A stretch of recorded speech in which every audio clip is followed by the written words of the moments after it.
আমি কিন্তু একটা বড় একটা জার্নি করে এখানে আসছি। বিগত কয়েকদিন আগে কি জার্নিটা করছি, কোনো দৌড়াদৌড়ি করছি, এরপরও মাহফিলে এসে যে স্বাভাবিকভাবে আপনাদেরকে নিয়ে কথা বলতেছি, এটা আমার জন্য খুব পেরেশানি।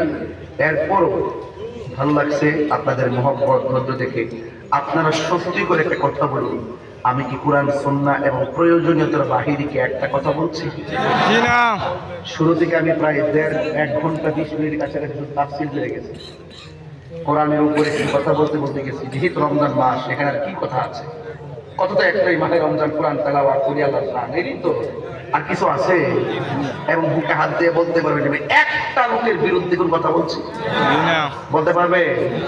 এরপরে দেখবেন সকালবেলা অনেকেই বিভিন্ন গান কথা বলবে, এইগুলো আমরা কান দিব না। আমি বলবো বাবারে, যদি ভালো লাগে তুমি আসো, না ভালো লাগলে তোমার মতো তুমি চলো। ঠিক আছে কি না? আমরা যেভাবে আসি এভাবে আসি, আমরা টাকা দিয়ে আমরা নিতে না। তোমারও আড্ডা আমরা জানি, কিন্তু তাইলে তুমি তোমারটা করো, আমি আমারটা করে, তুমি বাধা দিও না আর বেশি টানাটানি করো না। ঠিক না বেটি? আল্লাহ আমাদের সকলকে বোঝার তৌফিক দান করুক, আমিন করেন।